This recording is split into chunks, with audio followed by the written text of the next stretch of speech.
అందరికీ నమస్కారం. మేము ఇంతకు ముందే మన తెలంగాణ రాష్ట్ర గీతాన్ని పూర్తిగా విన్నాము. ఎక్కడ అంటే హైదరాబాద్లోని పరేడ్ గ్రౌండ్లో ఆ యొక్క పాటను ప్రజలందరికీ అంకితంగా ఇవ్వడం చేశారు కదా. ఆ సందర్భంలో ఆ యొక్క పాటను మేము పూర్తిగా విన్నాము.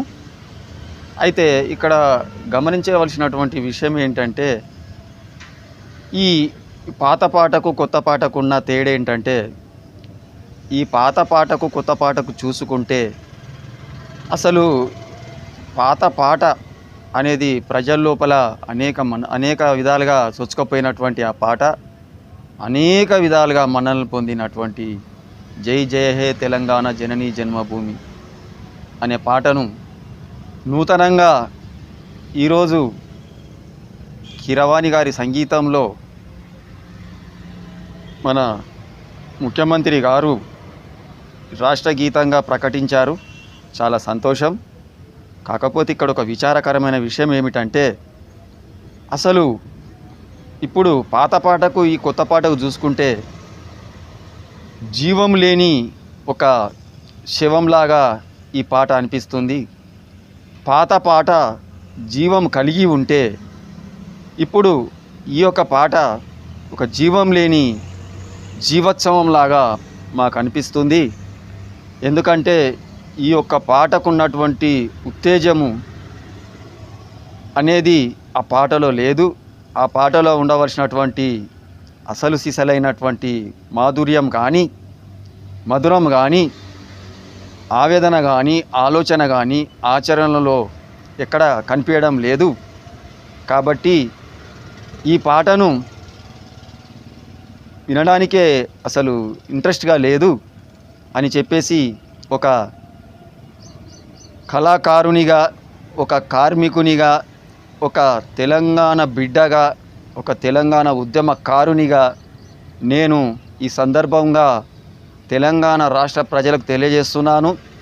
తక్షణమే ముఖ్యమంత్రి గారు కానీ, మిగతా ప్రభుత్వ యంత్రాంగం కానీ, మంత్రివర్గం కానీ పునః పరిశీలన చేసుకొని ఈ యొక్క పాటను తీసివేసి తిరిగి అదే పాత పాటను మన తెలంగాణ రాష్ట్ర గీతంగా తిరిగి ప్రకటించాలని చెప్పేసి నేను ఈ సందర్భంగా తెలియజేసుకుంటున్నాను. ముఖ్యంగా మరి అందశ్రీ గారికి ఈ యొక్క పాట ఏ విధంగా నచ్చుతుందో, ఏ విధంగా నచ్చిందో కూడా మాకు తెలియదు. మరి అందశ్రీ గారు మీరు కూడా పునః ఆలోచించుకోండి. ఎందుకంటే జనం లోపల ఉవ్వెత్తున దూసుకుపోయినటువంటి ఆ పాటను ఇవాళ ఒక నిర్జీవమైనటువంటి ఒక శవంలాగా వినాలంటే అది మేము వినలేకపోతున్నాం. తెలంగాణ ప్రజలుగా, ఒక తెలంగాణ రాష్ట్ర సాధనలో భాగంగా పనిచేసినటువంటి ఒక ఉద్యమకారునిగా, స్వరాష్ట్ర కోసం అనేక మంది కదం తొక్కినటువంటి ఆ పాట ఇవాళ ఒక నిర్జీవమైన నిస్థితిలో ఉన్నది. ఆ దుస్థితి నుంచి వెళ్ళి అందశ్రీ గారు దయచేసి మీరు పునః పరిశీలన చేసుకోండి. మీరు మళ్ళీ కూడా ఆలోచించుకోండి. ఎందుకంటే ఒక రైటర్గా హక్కులు మీకే ఉంటాయి, కాదనట్లేదు.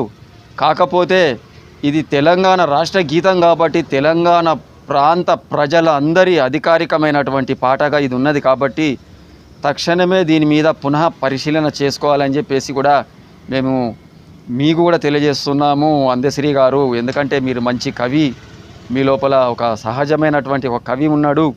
ఆ సహజత్వాన్ని మీరు ఎందుకు మర్చిపోతున్నారో మాకు తెలియదు. కానీ ఇప్పటికైనా మీరు ఆలోచించుకోండి. ఈ పాటను తీసివేసి తిరిగి పాత పాటనే కొనసాగిస్తే బాగుంటుందని చెప్పేసి మా యొక్క అభిప్రాయం. తెలంగాణ రాష్ట్ర ప్రజలకు కూడా నేను తెలియజేసేది ఈ యొక్క యూట్యూబ్ ఛానల్ ద్వారా ఏంటిదంటే, ఈ యొక్క పాట మీద మీ అభిప్రాయాన్ని తెలియజేయండి. ప్రతి ఒక్కరూ ఈ యొక్క పాట మీద మీ అభిప్రాయం తెలియజేయండి. మాకైతే మా అభిప్రాయం ప్రకారం అయితే ఈ పాట అసలు ఏమాత్రం వినడానికి కానీ అసలు ఏమాత్రం కూడా అది వినసొంపుగా లేదు.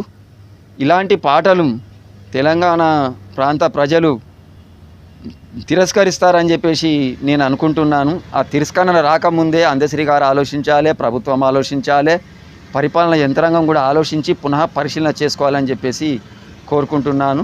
ఇది నేను చెప్పింది వాస్తవం అయితే ఫ్రెండ్స్, మీరు కూడా ఈ వీడియోను షేర్ చేయండి, మీ మిత్రులకు అందరికీ షేర్ చేయండి, తప్పకుండా ఈ వీడియోను లైక్ చేయండి. Okay friends, thank you.